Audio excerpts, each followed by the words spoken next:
15 ವರ್ಷಗಳಿಂದ ರಸ್ತೆ ಇಲ್ಲದೆ ಪರದಾಡುತ್ತಿದ್ದಾರೆ ಆ ಗ್ರಾಮದ ಜನ.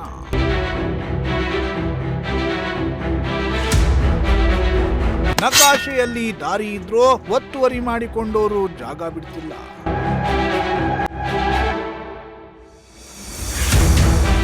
ಗಬ್ಬೆದ್ದು ನಾರುತ್ತಿರುವ ದಾರಿಯಲ್ಲಿಯೇ ಗ್ರಾಮಸ್ಥರು ಪ್ರತಿನಿತ್ಯ ಓಡಾಟ.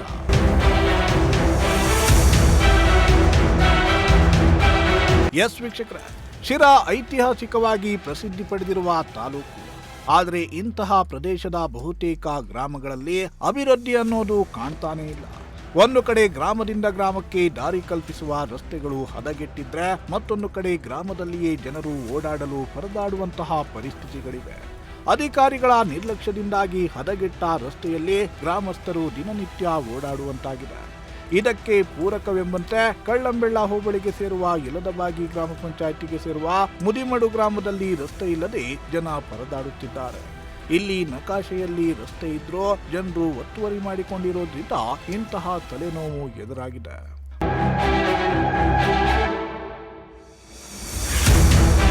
ಹೌದು, ಮುದಿಮಡು ಗ್ರಾಮದಲ್ಲಿ ಸುಮಾರು 15 ವರ್ಷಗಳಿಂದಲೂ ರಸ್ತೆ ನಿರ್ಮಾಣವಿಲ್ಲ. ಮಣ್ಣಿನ ರಸ್ತೆಯಲ್ಲಿಯೇ ಜನರು ಪ್ರತಿನಿತ್ಯ ಸಂಚರಿಸಬೇಕಾದ ಪರಿಸ್ಥಿತಿ ಇದೆ. ಕಾಲುದಾರಿಯಂತಹ ರಸ್ತೆ ಇದೆ, ಆದರೆ ಆ ರಸ್ತೆಯೂ ಕೂಡ ಗಬ್ಬೆದ್ದು ನಾರ್ತಾ ಇದೆ.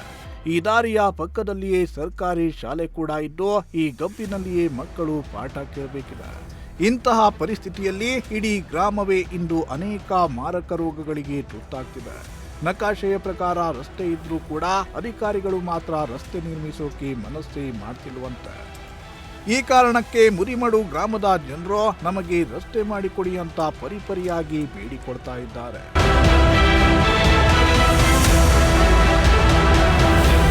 ಇನ್ನು ಈ ಗ್ರಾಮಕ್ಕೆ ನೀವು ಹೋದ್ರೆ ನಿಮಗೆ ಮೊದಲು ಎದುರಾಗೋದೇ ಗಬ್ಬೆದ್ದು ನಿಂತಿರುವ ದಾರಿ.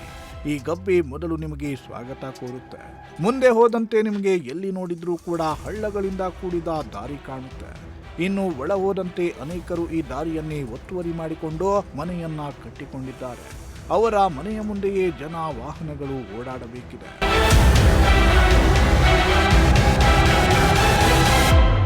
ಈ ಕುರಿತಾಗಿ ಅಲ್ಲಿ ಸ್ಥಳೀಯರನ್ನ ಕೇಳಿದ್ರೆ ಅವರು ಹೇಳೋದು ಹೀಗೆ: ಸರ್, ನಮ್ಮ ಗ್ರಾಮದಲ್ಲಿ 15 ವರ್ಷಗಳಿಂದ ನಮಗೆ ರಸ್ತೆಯೇ ಇಲ್ಲ. ಇರುವ ದಾರಿಯಲ್ಲಿಯೇ ನಾವು ದಿನನಿತ್ಯ ಓಡಾಡಬೇಕು. ಇನ್ನು ಈ ದಾರಿಯಲ್ಲಿಯೇ ಊರಿನ ಗಬ್ಬೆಲ್ಲ ಬಂದು ನಿಲ್ತಾ ಇದೆ. ಆ ವಾಸನೆಯನ್ನ ಕುಡ್ಕೊಂಡೇ ನಾವು ಓಡಾಡಬೇಕು. ಈ ದಾರಿಯ ಪಕ್ಕದಲ್ಲಿಯೇ ಸ್ಕೂಲ್ ಇದೆ. ಆ ಸ್ಕೂಲ್ ಮಕ್ಕಳು ಈ ಗಬ್ಬಲ್ಲಿ ಪಾಠ ಕೇಳಬೇಕಿದೆ. ನಮಗೆ ದಾರಿ ಮಾಡಿಕೊಡಿ ಅಂತ ಯಲದಬಾಗಿ ಗ್ರಾಮ ಪಂಚಾಯಿತಿ ಹಾಗೂ ತಹಶೀಲ್ದಾರ್ಗೆ ಮನವಿಯನ್ನ ಮಾಡಿಕೊಂಡಿದ್ರು ಅವರು ತಲೆಯನ್ನೇ ಕೆಡಿಸಿಕೊಳ್ತಿಲ್ಲ ಅಂತ ಆರೋಪಿಸಿದ್ದಾರೆ. ಮುದಿಮಡು ಯಲದಬಾಗಿ ಗ್ರಾಮ ಪಂಚಾಯಿತಿ ವ್ಯಾಪ್ತಿಗೆ ಬರ್ತಿದ್ದು, ಇಲ್ಲಿ ಮೂಲಭೂತ ಸೌಕರ್ಯಗಳಿಲ್ಲದೆ ಸಾಕಷ್ಟು ವರ್ಷಗಳಿಂದ ಸಾರ್ವಜನಿಕರು ಬಹಳಷ್ಟು ತೊಂದರೆ ಅನುಭವಿಸ್ತಾ ಇದ್ದಾರೆ. ಈ ರಸ್ತೆ ನ್ಯಾಷನಲ್ ಹೈವೇ 48ರಿಂದ ಮೈಸೂರು ರಸ್ತೆಗೆ ಸಂಪರ್ಕ ಕಲ್ಪಿಸುವಂಥ ರಸ್ತೆ ಆಗಿದೆ. ಇದು ಸುಮಾರು ಒಂದು 15-20 ಹಳ್ಳಿಗಳಿಗೆ ಸಂಪರ್ಕ ಕಲ್ಪಿಸುವಂಥ ರಸ್ತೆ ಆಗಿದೆ. ಈಗ ನಾವು ಒಂದು ಬೆಂಚೇಗೇಟು ಮೈಸೂರು ರಸ್ತೆಗೆ ಬರಬೇಕು ಅಂದರೆ ಕಳ್ಳಂಬೆಳ ಸುತ್ತುವರೆದು ಬರಬೇಕಂದ್ರೆ ಸುಮಾರು 15 ಕಿಲೋಮೀಟರ್ ಸುತ್ತುವರೆದು ಬರಬೇಕಾಗತ್ತೆ. ಈ ರಸ್ತೆ ಮುಖಾಂತರ ಬರೀ 4 ಕಿಲೋಮೀಟರ್ ಅಷ್ಟೇ ಇರೋದು. ಆದರೂ ಕೂಡ ಇಲ್ಲಿ ಅಧಿಕಾರಿಗಳಿಗೆ ನಾವು ಸಾಕಷ್ಟು ಬಾರಿ ಮನವಿಯನ್ನು ಸಲ್ಲಿಸಿದ್ದೀವಿ. ಜಿಲ್ಲಾಧಿಕಾರಿಗಳು 3 ಬಾರಿ ಮನವಿ ಕೊಟ್ಟಿದ್ದೀವಿ. ಹಿಂದೆ 2023ರಲ್ಲಿ ಚುನಾವಣೆಯನ್ನು ಬಹಿಷ್ಕರಿಸಿ ಜಿಲ್ಲಾಧಿಕಾರಿಗಳಿಗೆ ಮನವಿ ಸಲ್ಲಿಸಿದಾಗ ಅದ್ರ ಬಗ್ಗೆ ಸಂಬಂಧಪಟ್ಟ ಅಧಿಕಾರಿಗಳಿಗೆ ಸೂಚನೆ ಕೊಟ್ಟಾಗ ಇಲ್ಲಿ ತಹಶೀಲ್ದಾರ್ ಮತ್ತು ಬೇರೆ ಎಲೆಕ್ಷನ್ ಆಫೀಸರ್ಸ್ ಎಲ್ಲ ಬಂದು ಸಮಸ್ಯೆಗಳನ್ನ ಬಗೆಹರಿಸೋ ನಿಟ್ಟಿನಲ್ಲಿ ಭರವಸೆಗಳನ್ನ ಕೊಟ್ಟು ಹೋಗಿದ್ರು. ಅಲ್ಲಿಂದ ಇಲ್ಲಿವರೆಗೂ 3 ಬಾರಿ ಜಿಲ್ಲಾಧಿಕಾರಿಗಳು ಮನವಿ ಸಲ್ಲಿಸಿದ್ರು ಕೂಡ ಕೆಳ ಹಂತದ ಅಧಿಕಾರಿಗಳೇ ಜಿಲ್ಲಾಧಿಕಾರಿಗಳನ್ನ ದಾರಿ ತಪ್ಪಿಸುವಂಥ ಪ್ರಯತ್ನ ಮಾಡ್ತಾ ಇದ್ದಾರೆ. ಅವ್ರು ಕೊಡ್ತಕ್ಕಂಥ ವರದಿಗಳಲ್ಲಿ ಯಾವಾಗಲೂ ತಪ್ಪು ಹೇಳಿಕೆಗಳನ್ನ ಕೊಡ್ತಾ ಇದ್ದಾರೆ. ಸರ್ವೆ ನಂಬರ್ 1 ಪ್ರಕರಣ ಕೋರ್ಟಲ್ಲಿದೆ, ಹಾಗಾಗಿ ಮಾಡ್ಲಿಕ್ಕೆ ಆಗಲ್ಲ ಅಂತ ಹೇಳ್ತಾರೆ. ಅದು ಗ್ರಾಮ ಠಾಣದಲ್ಲಿರೋ ರಸ್ತೆ ನಾವು ಕೇಳಿರೋದು. ಗ್ರಾಮ ಠಾಣದಲ್ಲಿರೋ ರಸ್ತೆನ ಕೆಲವರು ಒತ್ತುವರಿ ಮಾಡ್ಕೊಂಡಿದ್ದಾರೆ. ಅಲ್ಲಿ ಅಳತೆಗೆ ಬರ್ತೀವಿ ಅಂತ ಏನಾದರೂ ನೋಟಿಸ್ ಕೊಟ್ಟರೆ ತಕ್ಷಣವೇ ಅವ್ರನ್ನ ಇಲ್ಲಿ ಬರದೇ ಇರೋ ರೀತಿಯಲ್ಲಿ ಅವಾಯ್ಡ್ ಮಾಡ್ತಾ ಇದ್ದಾರೆ. ಅವರು ಅವ್ರ ಮಾತುಗಳು ಕೇಳ್ಕೊಂಡೆ ಆ ರಿಪೋರ್ಟ್ಗಳನ್ನ ಹಾಕಬೇಕಾದ್ರೆ ಸರ್ವೆ ನಂಬರ್ 1 ಪ್ರಕರಣದ ನಂಬರ್ ಇದು ಮಾಡಿ OS ನಂಬರ್ ಎಂಟ್ರಿ ಮಾಡಿ ರಿಪೋರ್ಟ್ಗಳನ್ನ ಕೊಡ್ತಾ ಇದ್ದಾರೆ. ಈಗ ಈ ಪ್ರಕರಣ ಲೋಕಾಯುಕ್ತಕ್ಕೆ ಸಲ್ಲಿಸಿದ್ರು ಕೂಡ ಅಲ್ಲಿಗೂ ಕೂಡ ಇದೇ ಥರದ ತಪ್ಪು ವರದಿ ಕೊಟ್ಟಿದ್ದಾರೆ.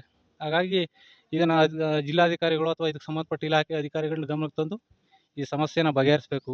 ಸಾರ್ವಜನಿಕರಿಗೆ ಭಾಳಷ್ಟು ತೊಂದರೆ ಆಗ್ತಾ ಇದೆ. ಇಲ್ಲಿ ಸಾಕಷ್ಟು ಬಾರಿ ನೈಸಿಗೂ ಸಾಂಕ್ರಾಮಿಕ ರೋಗಗಳು ಬಂದಿದ್ದಾವೆ. ಆದರೂ ಕೂಡ ಯಾವುದೇ ಇಲಾಖೆಗಳು, ಆರೋಗ್ಯ ಇಲಾಖೆ ಆಗಿರ್ಬೋದು, ಶೈಕ್ಷಣಿಕ ಇಲಾಖೆ, ಈಗ ನೋಡ್ರಿ ಇಲ್ಲಿ ಸ್ಕೂಲ್ ನಮ್ಮ ಎದುರುಗಡೆನೇ ಸ್ಕೂಲ್ ಇದೆ. ಆ ಸ್ಕೂಲ್ ಮುಂದೆನೇ ಬಂದು ನೀರು ನಿಲ್ಲುತ್ತೆ. ಇಡೀ ಊರಿನ ನೀರು ಪೂರ್ತಿ ಏನು ದಿನ ಬೆಳಗ್ಗೆ ನಿತ್ಯ ಕರ್ಮಗಳಿಗೆ ಬಳಸೋಂಥ ನೀರು ಸಮೇತ ಇಲ್ಲಿ ಬಂದು ಸ್ಕೂಲ್ ಮುಂದೆ ನಿಲ್ಲುತ್ತೆ. ಆದರೂ ಕೂಡ ಯಾರೂ ಇದ್ರ ಬಗ್ಗೆ ಗಮನ ಹರಿಸ್ತಾ ಇಲ್ಲ. ರಾಜಕಾರಣಿಗಳ ಒಂದು ನಿರ್ಲಕ್ಷ್ಯ ಮನೋಭಾವ, ಬದ್ಧತೆ ಇಲ್ಲದೆ ಇರೋಂಥ ರಾಜಕಾರಣಿಗಳು, ಈ ಸರ್ಕಾರಿ ಅಧಿಕಾರಿಗಳು ಕೂಡ ಇದ್ರ ಬಗ್ಗೆ ಯಾವುದೇ ಥರದ ಸೂಕ್ತವಾದ ಕಾನೂನು ರೀತಿಯಲ್ಲಿರ್ತಕ್ಕಂಥ ದಾಖಲೆಗಳನ್ನ ಮೇಲಾಧಿಕಾರಿಗಳಿಗೆ ಕೊಡೋದ್ರ ಮುಖಾಂತರ ಇಲ್ಲಿನ ಸಮಸ್ಯೆಗಳನ್ನ ಬಗೆಹರಿಸೋ ಪ್ರಾಮಾಣಿಕ ಪ್ರಯತ್ನ ಯಾರೂ ಮಾಡ್ತಾ ಇಲ್ಲ. ಹಾಗಾಗಿ ಜಿಲ್ಲಾಧಿಕಾರಿಗಳು ಜಿಲ್ಲಾಡಳಿತಕ್ಕೆ ಈ ವಿಷಯವನ್ನು ಸರಿಯಾದ ರೀತಿಯಲ್ಲಿ ಮುಟ್ಟಿಸುವಂಥ ಪ್ರಯತ್ನ ಮಾಡಿ ಸಮಸ್ಯೆಯನ್ನು ಬಗೆಹರಿಸುವಂಥ ಪ್ರಾಮಾಣಿಕವಾದ ಪ್ರಯತ್ನವನ್ನು ಮಾಡಬೇಕು ಅಂತ ಹೇಳಿ ಕೇಳ್ಕೊಳ್ತೀವಿ. ಮುದ್ಮಣಿಗೆ ರಸ್ತೆ ಏನಾಯ್ತು ಅಂದರೆ ಇಲ್ಲಿ 15-20 ವರ್ಷದಿಂದಲೇ ಪೆಂಡಿಂಗ್ ಆಗೋತ್ತು. ರಸ್ತೆ ರಸ್ತೆ ಅಲ್ಲಿಲ್ಲ ಇಲ್ಲಿಲ್ಲ ಅಂತೇಳಿ ಎಲ್ಲ ಸುಳ್ಳು ಕಥೆಗಳು ಕಟ್ಟಿ ಮುದ್ಮಣಿ ಜನಕ್ಕೆ, ಇಲ್ಲಿ ಓಡಾಡೋಂಥ ಜನಕ್ಕೆ ಎಷ್ಟು ತೊಂದರೆ ಆಯ್ತು ಅದರಿಂದ ಭಾರಿ ಅನಾಹುತಗಳು ಆಗ್ತಾ ಇದ್ದಾವೆ. ಇರೋ ರಸ್ತೆ ನಕಾಶೆ ರಸ್ತೆ ಐತಿ, ಇಲ್ಲಿ ನಕಾಶೆ ರಸ್ತೆ ಗುರುತಿಸಿ ರಸ್ತೆ ಮಾಡ್ರೆ ಮತ್ತೆ ಅವಕಾಶ ಇಲ್ಲ ರಾಜಕಾರಣಿಗಳ ಹತ್ರನ. ಎಲ್ಲೋ ಐತೆ ಗ್ರಾಮ ಸರ್ವೆ ನಂಬರ್ 1 ಐತೆ ಅಂತ ಮೊನ್ನೆ ತಹಸೀಲ್ದಾರ್ ಬಂದಾಗ ಸಮೇತನೂ ಸಹ ಸರ್ವೇರ್ನ ಕೇಳಿ ಎಲ್ಲ ಗುರುತಿಸಿ ಕೊಡ್ರಿ ಅಂತ ಹೇಳಿದ್ರು. ತಹಸೀಲ್ದಾರ್ ವಿಸಿಟ್ ಮಾಡಿದ್ರು ಮುದ್ಮಡಿಗೇನೆ ಮೊನ್ನೆ ಹೋದ ವಾರ ವಿಸಿಟ್ ಮಾಡಿದಾಗ ಎಲ್ಲೈತೆ ಅಂತ ಕೇಳಿದ್ರು. ಇಲ್ಲಿಲ್ಲಪ್ಪ ರಸ್ತೆ ಅಂತ ಸರ್ವೇರ್ ಹೇಳಿದ್ರು. ಸರ್ವೇರ್ ಮತ್ತೆ ಎಲ್ಲೈತೆ ರಸ್ತೆ ಇದಕ್ಕೆ, ಊರೊಳಗೆ ಬರ್ತೈತೆ ರಸ್ತೆ. ಊರೊಳಗೆ ಬಂದರೆ ಅವರು ಕೆಲವರೆಲ್ಲ ಒತ್ತುವರಿ ಮಾಡ್ಯಾರೆ. ಒತ್ತುವರಿ ಮಾಡೋದೆಲ್ಲ ತೆರವು ಮಾಡಿಕೊಟ್ಟು ಮುದ್ಮಡಿಗೆ ಒಳ್ಳೆ ಅವಕಾಶ, ಮುದ್ಮಡಿಯಿಂದ ಒಂದು ಸುಸಜ್ಜಿತವಾದ ಒಂದು ರಸ್ತೆ ಮಾಡಬೇಕು ಅಂತೇಳಿ ತಮ್ಮಲ್ಲಿ ಕಳಕಳಿ ಮತ್ತು ಜಿಲ್ಲಾಧಿಕಾರಿಗಳು ಮತ್ತು ನಮ್ಮ ಪಂಚಾಯತಿ ಅಧಿಕಾರಿಗಳು, ಸಿರಾ ತಾಲೂಕು ಆಫೀಸು ಮತ್ತು ಪಂಚಾಯತಿ ಅಭಿವೃದ್ಧಿಗಳು ಎಲ್ಲ ಬಾಯಿಯರು ಅವ್ರು ಗಮನ ಕೊಟ್ಟು ಈ ರಸ್ತೆಗೆ ಒತ್ತು ಕೊಟ್ಟು ಆದಷ್ಟು ಬೇಗ ಈ ರಸ್ತೆ ಅಭಿವೃದ್ಧಿ ಮಾಡಬೇಕು. ಇಲ್ಲಾಂದ್ರೆ ಮತ್ತೆ ಕಾನೂನು ಹೋರಾಟಕ್ಕೆ ಎಲ್ಲ ಸಿದ್ಧವಾಗಿದೆ. ಮತ್ತು ಈ ಕೇಸು ಈಗ ಲೋಕಾಯುಕ್ತ ಕೇಸು ಬೆಂಗಳೂರು ಹೆಡ್ ಆಫೀಸ್ನಲ್ಲೇ ಆಗುತ್ತೆ. ಅಲ್ಲಿಂದಲೇ ಎಲ್ಲ ನೋಟಿಸ್ ಆಗಿವೆ. ನೋಟಿಸ್ ಆದಮೇಲೆ ಒಂದು ಸ್ವಲ್ಪ ಜರುಗ್ತಾ ಇದ್ದಾರೆ, ಅತ್ತ ಎಲ್ಲನ. ಈಗ ಜರುಗಿದ್ದಾದ್ಮೇಲೆ ನಮಗೆ ನಕಾಶೆ ರಸ್ತೆ ಎಲ್ಲ ಐತೆ ಅಲ್ಲೇ ಗುರುತಿಸ್ಕೊಡ್ಬೇಕು ಅಂತೇಳಿ ನಾವು ಸಾರ್ವಜನಿಕವಾಗಿ ಮತ್ತೆ ರಾಜಕಾರಣಿಗಳು ಸಮೇತ ಅಧಿಕಾರಿಗಳು ಎಲ್ಲರಿಗೂ ಸಹ ನಾನು ಮನವಿ ಮಾಡ್ತಾ ಇದ್ದೀನಿ. ರಸ್ತೆಯ ಒತ್ತುವರಿ ವಿಚಾರವಾಗಿ ಗ್ರಾಮಸ್ಥರೊಬ್ಬರು ಮಾತನಾಡಿ, ನೋಡಿ ಸ್ವಾಮಿ, ಇವರು ರಸ್ತೆ ಅನ್ನುತ್ತಿರುವ ಜಾಗ ನಮ್ಮ ಅಣ್ಣ ತಮ್ಮಂದಿರ ಜಾಗ. ಆ ಜಾಗ ಇನ್ನೂ ನಮಗೆ ಭಾಗ ಆಗಿಲ್ಲ. ಜಾಗದ ವಿಚಾರವಾಗಿ ಕೋರ್ಟ್ನಲ್ಲಿ ಪೆಂಡಿಂಗ್ ಇದೆ. ಹೀಗಿರುವಾಗ ಯಾರೋ ಹೇಳಿದ ಮಾತನ್ನ ಅಧಿಕಾರಿಗಳು ಕೇಳಿ ರಸ್ತೆ ಮಾಡೋಕೆ ಬರೋದು ಸರಿಯಿಲ್ಲ. ಗ್ರಾಮಕ್ಕೆ ಸೇರಿದ ಜಾಗದಲ್ಲಿ ರಸ್ತೆ ಮಾಡಿ, ಅದಕ್ಕೆ ನಮ್ಮ ಅಭ್ಯಂತರ ಏನೂ ಇಲ್ಲ ಅಂತಾರೆ. ಕಳ್ಳಂಬಳ್ಳ ಹೋಬಳಿ ಮುದುಮೂರು ಗ್ರಾಮ ಕಾಮರಾಜ. ನಾವು ಕೇಳ್ಬೋದು ಎಲ್ಲ ಅಧಿಕಾರಿಗಳು ಗಮನಕ್ಕೆ ಹೋಗಿದೆ. ಅದು OS ಪೆಂಡಿಂಗ್ ಇದೆ. ನಮ್ಮ ಅಣ್ಣ ತಮ್ಮದಿರ ಭಾಗದಲ್ಲಿ ಹಂಚಿಕೆ ಇದ್ದೀವಿ. ಅದನ್ನು ಹಂಚಿಕೆ ಮಾಡೋಕ್ಕೂ ಅಧಿಕಾರಿಗಳು ಅದನ್ನು ಬಿಡ್ತಾ ಇಲ್ಲ ನಮಗೆ. ಅದಕ್ಕೆ ಪೆಂಡಿಂಗ್ ಇದೆ. ನಾವು ಹಂಚಿಕೆ ಮಾಡ್ತಾ ಇದ್ದೀವಿ. ಶಾಸಕೀಯ ಜಮೀನು ರಸ್ತೆ ಮಾಡಬೇಡಿ ಅಂತ ನಾವು ಕೇಳ್ತಿದ್ದೀವಿ.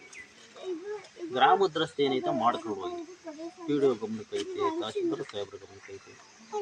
ಆದರೆ ನಾವು ಯಾವತ್ತು ಆ ವಡ್ಡಿ ಮಾಡೋಕ್ಕೆ ಬರೋದಿಲ್ಲ. ನಮಗೆ ಅದನ್ನು ಪದೇ ವಿಡಿಯೋ ಮಾಡೋದು, ಫೋಟೋ ಹೊಡ್ಕೊಂಬೋದು, ತಗೊಳೋದು, ನಮ್ಮ ಮೇಲೆ ಕಂಪ್ಲೇಂಟ್ ಮಾಡೋದು, ಈ ಥರ ತೊಂದರೆ ಕೊಡ್ತಾ ಇದ್ದಾರೆ ನಮಗೆ ಅಧಿಕಾರಿಗಳು.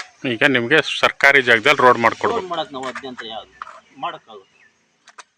ಇನ್ನು ಈ ಗ್ರಾಮದಲ್ಲಿ ರಸ್ತೆ ನಿರ್ಮಾಣ ಮಾಡೋಕೆ ಸರ್ಕಾರಿ ಅಧಿಕಾರಿಗಳನ್ನ ಜನರು ಕೇಳ್ತಿದ್ದಾರಂತೆ.